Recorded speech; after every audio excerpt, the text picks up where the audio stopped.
하는 이 말을 하고 있습니다. 여기서 지금 중요한 문제가 뭐냐면 우리가 신앙생활에서도 우리가 알아야 되는 것이 그것입니다. 우리가 인생에 문제가 있으면 남들 경쟁자를 보고 있습니다.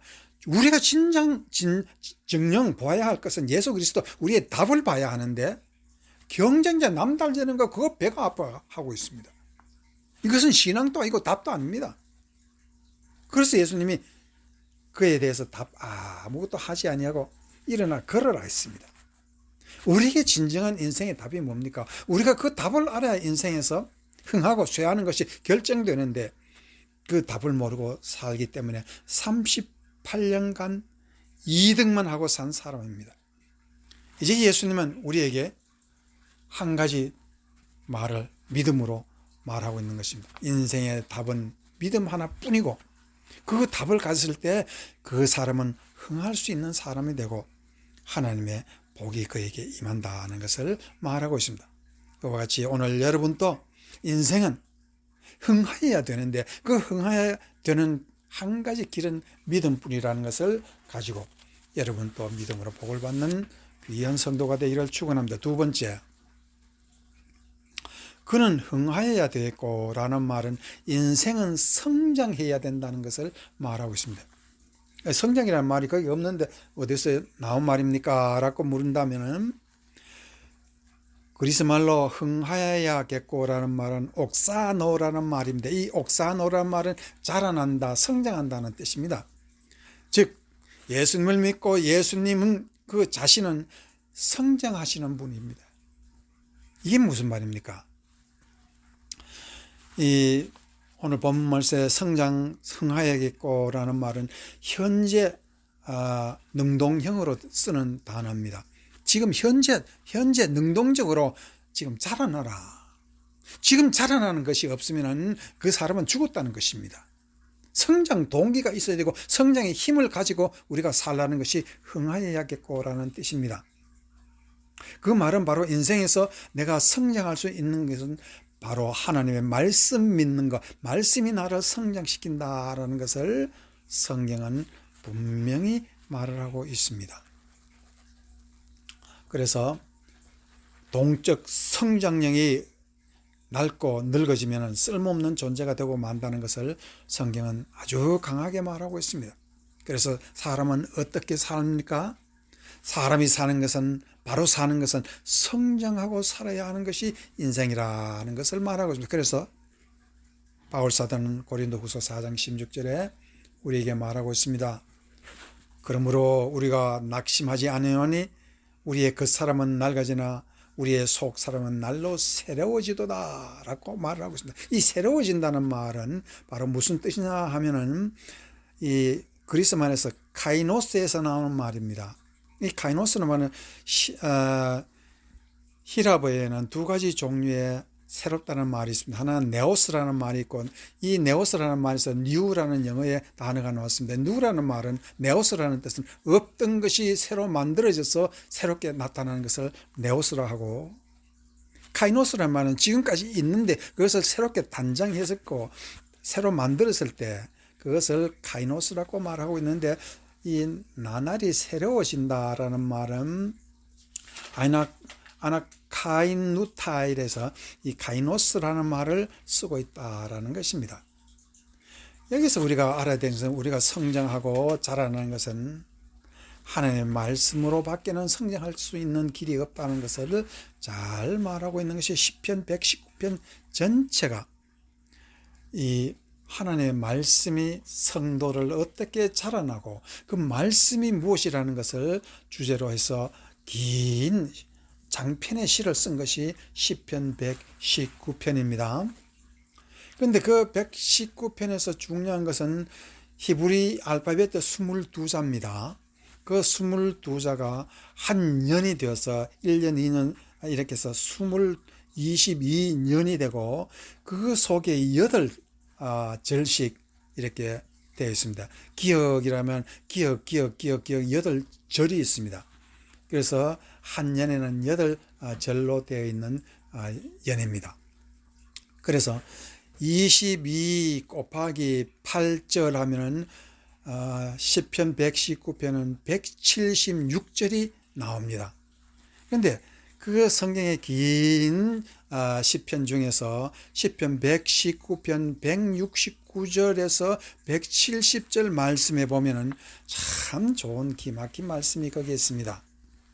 여호와여, 나의 부르짖음이 주의 앞에 이르게 하시고 주의 말씀대로 나를 깨닫게 하소서라고 말하고, 170편절에는 나의 간구가 주 앞에 이르게 하시고 주의 말씀대로 나를 건지소서라고 했습니다. 거기서 말씀대로는 절마다 그렇게 나와 있습니다. 그런데 170절에서 말하는 것은 나의 간구가 주의 앞에 이르게 하소서, 나의 간구, 내 기도가 주의 말씀대로 주의 앞에 이르고, 또한 우리의 기도가 말씀대로 내한테 이루어져서 나를 건지소서라고 말을 하고 있습니다. 이 건지라는 말, 이것은 짐승의 입에 물려 있는 것을 꺼내 주셔서, 빼내 주셔서 내 생명을 살려 주셔서, 그런 뜻입니다. 이것은 마치 다윗이 자기가 생명의 자기 양들이 짐승에 물려가 죽어 있는 것을 그 입에서 건져내었다 할 때, 이 건져내었다는 말과 똑같은 것이 건지소서라는 시편 말씀입니다. 다윗이 이 말을 할 때 사무엘상 17절, 32절, 36절에서 사울 왕과 다윗이 대화할 때 이 말을 썼습니다. 그때 이 사울은 다윗을 보고 너는 소년이요 그는 블레셋 사람 용사라 그랬습니다. 이 소년이라는 말은 대개 나이가 13살 이후부터 바미츠바, 성인식을 바미츠바를 하는데, 13살 이후에는 바미츠바를 합니다. 성인식을 하는데, 이제 다윗은 겨우 바미츠바 성인식 조금 끝난 사람이라서 너는 소년이고 저 사람은 용사인데 어떻게 싸우겠냐 그랬더니 나는 새끼를 입에서 건져냈다라고, 뺏어냈다, 그래서 살렸다, 그런 뜻입니다. 여기서 우리가 참 놀라운 것이 있느냐면 뭐냐 하면은 이 다윗은 나이 겨우 13살 내지 15살 정도 됐을 때 벌써 싸움에 놀라운 힘을 얻었습니다. 그리고 그 이후에 그가 왕이 될 때까지가 30살 왕이 됐는데, 13살 이후에서 30살까지 그는 사울 왕에게 자기가 공신인데도 불구하고 자기를 죽이려고 하니까 도망질 치는 것이 몇 년이나 도망을 쳐서 살았냐면 17년 정도를 아주 도망치면서 살았습니다. 그때 쓴 시편을 우리가 보면은요, 그가 도망치면서 어렵게 살던 그 시편들을 보면 전부 다 말씀으로 인해서 훈련받고 있다는 것을 잘 기록하고 있어서, 이 다윗이라는 사람은 어릴 적에 무엇에 성장되어 있느냐면 말씀으로 성장된 사람이라는 것을 잘 알 수가 있습니다. 그가 어릴 적에 이 말씀으로 성장한 사람이었기 때문에 위대한 왕이 될 수 있고, 그 위대한 왕의 힘과 지혜가 능력이 어디서 나오냐면 전부 다 말씀이라는 것입니다. 그래서 이 다윗과 골리앗의 대결이 우리에게 의미심장한 대결이라는 것은 인간의 주먹의 힘과 하나님의 말씀의 힘이 부딪힐 때 하나는 흥하고 하나는 쇠한다는 것을 성경이 잘 말하고 있습니다. 그래서 다윗과 골리앗의 싸움이라는 것은 보통 싸움이 아닙니다.